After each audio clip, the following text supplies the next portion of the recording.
Hello everyone and welcome to Otaku, and today I'm here to talk about again the Shenmue 3 backlash and how YouTubers are purposely fueling the controversy. And they are basically lying to pick up views because they know controversy sells and they don't mind defaming Zenyatta and the Kickstarter to just gain more and more views and prop up an angry fanbase. Now, a lot of these guys I follow and I like their content, I like their videos, but they are again lying to people, and worse to me is that they are not correcting themselves. Because I understand that you can sometimes get a story wrong, but what I don't understand is when people correct you in your comment section or on Twitter, you don't make a video correcting yourself and informing your fanbase that you were wrong. Some of the YouTubers are, for example, Yongye, The Quartering, It's a Gundam, and even Review Tech USA, but many others have been false reporting on this story. To sum up, Shenmue 3 became an Epic Store exclusive for 1 year. It was reported on E3. People were angry because people don't like the Epic Store, and some people were trying to false flag the campaign, seeking ways to sue ESNet, and people basically were claiming that this was false advertising. But as I said in my previous video, even though I understand why people are angry, the Kickstarter never promised Steam. It was Windows PC key, there was no platform attached to it. Later on, it came as a system requirement Steam, but they are now changing it. But you cannot claim that the Kickstarter itself lied to you. Because when people backed, there was no Steam option, there was no Steam information whatsoever in the Kickstarter. But what people are doing, and a lot of these YouTubers are doing, is revisioning history and claiming that the Kickstarter itself claimed Steam. That when people backed, they backed Steam, and they didn't. Let's see some clips. They promised something, they're backing out on their promise. Okay, they're denying people refunds. Now, obviously, people are very pissed off about this. Now they're going to go to their credit card providers or PayPal or whatever. However, they supported Shenmue 3, and they're going to try to get refunds that way. And as a matter of fact, as far as I know, this is false advertising by WiseNet with their Kickstarter. You can't say that it's promised on a platform, take it away from a platform at the last minute, and say, "Oh, oops, sucks for you, can't get your money back." Okay, so as I demonstrated before, this is a lie, because there was no promise of Steam when people backed. When people backed, there was no mention of Steam whatsoever in the Kickstarter. The first mention I could find was here. Update 89. Gamescom 2018 Update 1. And here, there is talks about the PC version. There is talk about Steam. And you know where it appears? In the friggin' system requirements. This was in 2018. 1, 2, 3 years after the Kickstarter. 3 years after the Kickstarter, there's the first reference to Steam on the Kickstarter. And again, it's very important to note on the Kickstarter. But that before was not the worst quote from Rich. Let's listen to another one. Now, people, you can't say anyone's entitled with this, are understandably annoyed. For years now, from 2015 when the Kickstarter was revealed for Shenmue 3, they were promised it was going to be on Steam. People prefer Steam, they were promised Steam, now they're not getting Steam, and even if they don't want to get Shenmue 3 on the Epic Games Store, they're being denied refunds. This is an archived version of the original Kickstarter, and I can quickly go look here, and we can see that there is no mention of Steam whatsoever. No mention in the entire page. What the hell is Review Tech USA talking about?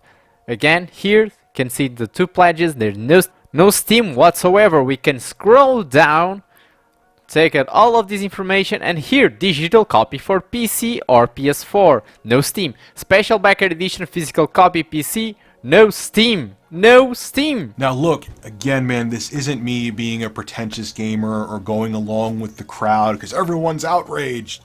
It actually sounds like it, because this is just an example, but again, all of the other guys basically did the same thing, but I'm basically picking up on Rich because I actually sent him this information on Twitter. This is not hard to find. The first mentions of Steam came exactly as I said in this 2018 convention and when the backer surveys went out. Before that there was no mention of Steam whatsoever, no promise of Steam.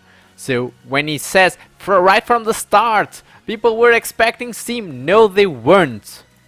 Now Young Ye's take on it was more informative and more correct, but still a little bit dubious. And let's take a look. An epic exclusivity announcement by touting how happy you are about it, because a lot of consumers aren't about that. This goes doubly true when such a move goes in direct contradiction with promises that you made to your backers and supporters. And yeah, this campaign did indeed suggest multiple times that Shenmue 3 would be coming to Steam. Okay, let's take a look at the wording. Suggest, not promise. Not say this was going to be on Steam. Suggest. Why? Because it didn't promise it was going to be on Steam. There was no mention on Steam whatsoever on the Kickstarter until the date that I told you about. Speaking on that date, let's see the next part on the video. For example, in this update posted back in August 20th, 2018 during Gamescom, system requirements for the PC version of the game listed that the Steam client would be required. Even more weirdly, on June 4th, 2019, a week before this year's E3 where they made that epic exclusivity announcement, system requirements continued to list Steam as the client of choice. So the multiple suggestions that Young Ye found was exactly 2018. 3 years after the Kickstarter. That is not part of the Kickstarter promise. That was the system requirements that they decided, and system requirements can change. So we cannot say this is part of what people backed. People backed without any mention of Steam. So backers were misled mere days before the rug was pulled from under them. No, because people had already backed when they had no information on Steam. So people cannot say that retroactively now they are getting tricked. When they backed, they didn't know it would be on Steam. They had no information on it. Nothing. So this information, yeah, it was a system requirement, and system requirements could change, especially in a game under development. There's also the fact that at one point surveys were sent out to backers asking which version of the game they'd want, and the two choices that backers could make was PlayStation 4 or Steam. Yes, that is true, but unfortunately that was not part of the Kickstarter promise, and now they can correct it. I don't agree with the choice, I don't agree with the change, but that does not mean it was part of the Kickstarter promise. Obviously, there are many PC players out there right now, so many backers chose Steam, and now they're being told that this is actually not the version of the game they're going to get. When they backed, they should have known that there was a possibility, because there was again no mention of Steam whatsoever.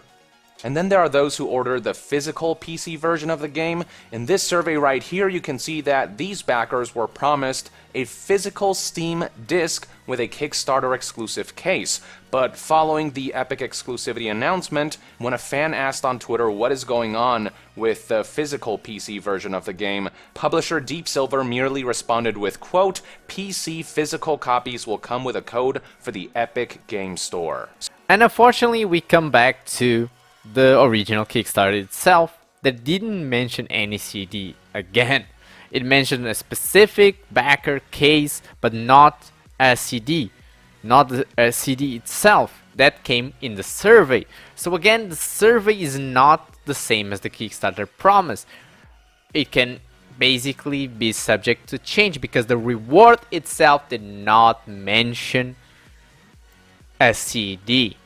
And again, let me be very clear, I understand why people are angry, I understand that people don't like Epic Store, I understand people prefer Steam, and after 2018 they were expecting Steam, but people need to be honest about the situation and be open to the negotiation that we're trying to do with Deep Silver now and ESNet, because this was not Yu Suzuki and ESNet decision. Now you can check Adam Corley's video on this because it was on E3 and he talked with actually Yu Suzuki himself and his daughter, and he basically shares some information on it, so check out his video. And basically he confirms something that I already said in my other video. This was not a YesNet decision, not a Yu Suzuki decision. He didn't want this to happen, he didn't want this Epic Store exclusive deal, but it was basically forced on him. This said, the misrepresentation by YouTubers of the situation is not helping at all. We need to understand what's going on, and we need to be about how the spreading of this misinformation by YouTubers is actually hurting the game and hurting the series itself, the developers that are doing a big effort to make this game for everyone. Unfortunately, this is basically tarnishing their reputation when they did actually nothing wrong. They have not been responsible for this change, and the change itself is not a breach of their promises, because again the platform was not part of the original promise. Spread this video to counter the false information going on about Shenmue 3 and help inform people, including some of these YouTubers that may be actually ill-informed. I don't believe all of them are doing it just for the clicks, but they all have big audiences that are being misled by false information, and unfortunately that hurts the game and the community.